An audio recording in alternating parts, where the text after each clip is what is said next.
This is UstreamRadio.com, and I'm yours truly, Diamond K. And I want to get into a review segment about the 2013 BET Awards. Before we do that, I want to let you know that all of our content, all of our shows available on demand at UstreamRadio.com. Original content, radio programming, web TV, live events, and so much more. Subscribe today, UstreamRadio.com. With that being said, Chris Brown kicked off the BET Awards with a very entertaining performance featuring who I call the best female to ever do it, Nicki Minaj, getting it in. Now, this year's show hosted by Chris Tucker, and I want to say that generally speaking, I am a fan of Chris Tucker. I did not know what exactly to expect. Of course, Chris Tucker, known for his roles in Money Talks, Rush Hour series, Friday. Mainly that's it. But of course, in recent years, Chris Tucker, reluctant to do the Friday series, Friday franchise that brought him to the dance. And as he stated during his monologue, the opening monologue, one of the reasons that he's back doing these type of things, hosting and comedy monologue, is because of his very publicized IRS troubles. And he referenced that, poking fun at himself and others that have tax troubles, JD, Wesley Snipes, Ron Isley, among others. He also poked some playful jabs at Miguel and Kevin Hart. Tucker's a pro with stand-up comedy, and his opening monologue was good, but it did not foreshadow things to come. As the award show went on, the Robin Thicke, of course, the soulful Caucasian R&B singer, started out a nice up-tempo number geared to the ladies with the help of Pharrell and T.I. Pharrell we would see many times during the broadcast. The Best New Artist award went to Kendrick Lamar.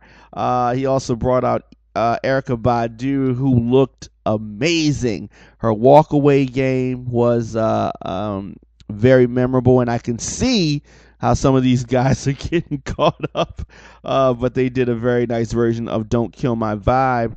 The Youngsters Award, BET having the Youngsters Award, went to Gabrielle Douglas. Now, the presenter of that award was Wayne Brady, and Wayne opened the winning envelope thinking it was the nominees, and that was a very, very funny event, live TV. Also, R. Kelly ran through a melody of his hits, and it just seemed like the time was too short. He has a lot of hits, and he had the crowd in the palm of his hands. But a very interesting jacket and hat combination. I'm glad that he took the hat off. It was like a spiked up kind of hat with like little rhinestones. They look sharp, kind of weird. But he rocked the performance nonetheless. Also, Mariah Carey did a one-song performance, and then she got up out of there. She said, y'all not paying me enough money for this one song. Jeezy rocked his R.I.P. song and just abruptly ended it, and the crowd was a little confused. Also, we saw performances from Miguel. There was a funny moment that I think lasted too long with the Real House Husbands of Hollywood before Jamie Foxx won the Actor of the Year award, mainly due to his role in Django Unchained. He thanked Quentin Tarantino and noted some Hollywood legends that he had spoken to, Harry Belafonte and Sidney Poitier.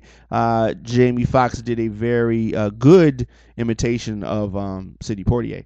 Also, the surprise of the night for me Kendrick Lamar beating out Drake, 2 Chainz, and Future for the Best Rapper of the Year award. Now, I don't know if it's because they were in LA, because Kendrick has had an excellent year. I just think that 2 Chainz' year was better.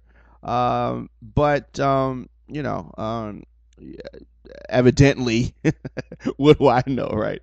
The legendary Charlie Wilson was honored with a performance, tribute performance featuring India Arie, Jamie Foxx, and Stevie Wonder.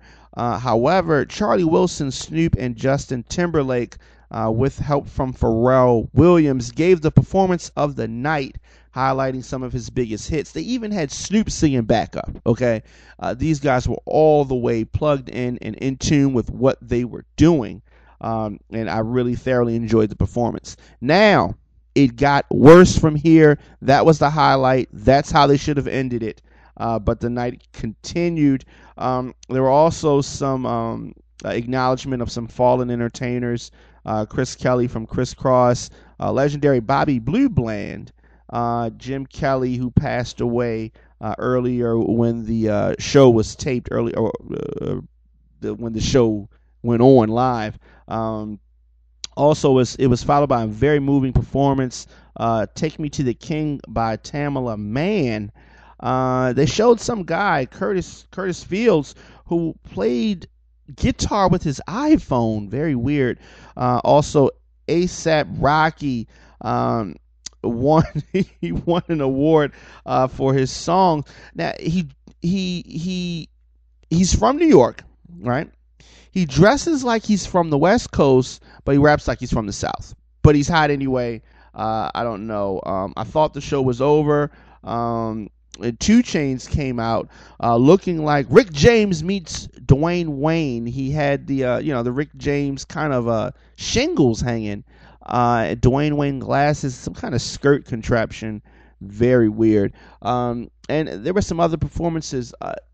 Random moment of the evening at the 2013 BET Awards, and if you're just tuning in, it's Diamond K talking about it. Towards the end, and all night they build this as anything can happen. Okay, fine. At the end, though, just as a random reggae set, just came out of nowhere. Some classics, No No No, Murder She Wrote, Beanie Man came out. It just came out of nowhere. And I guess that's going with their theme of anything can happen. And it truly did. The show was very long, too long, quite in fact, running from 8:30 East Coast time to 11:30 East Coast time. So long show after event hosted by brother and sister Randy, Ray J and Brandy, who to me have awkward chemistry considering the fact that they're brothers and sisters. I don't know. If one of my sisters was hosting an award show with me or an after party, I think we could run through it easy because we are brothers and sisters and we know each other and we've lived together for years. But with that being said, BET Awards, I would say on a scale of 1 to 10, I give this about a 7.5. I mean, if it had ended with the Charlie Wilson thing, I would have given it a 9, but the last part of the show dragged it down, and Chris Tucker got progressively worse. Actually, he was horrible, and he plugged a concert series that he's doing and some live touring. But if this stand-up that he did during this show is any indication, it just didn't seem like he wasn't prepared. His jokes were dated. He was talking about Bill Clinton got Barack Obama in office, and which he did not. He aided in that, but he did not get him back in office. And it was just, he had a lot of election jokes, and considering the fact that the election was almost 10 months ago, it just seemed very dated. But with that being said, I hope that Chris Tucker never hosts any other award shows. Quite frankly, I am debating whether I would even want to see a stand-up from him. Years ago, maybe 20 years ago, he was funny. Now it's just sad. With that being said, yours truly, Diamond K. I'm signing off. Definitely follow me on Twitter, Instagram, and Facebook at The Diamond K Show. And as I said, log on ustreamradio.com. Check out all of our content, many shows, many more to come. And for everyone here at ustreamradio.com, yours truly, Diamond K, signing out.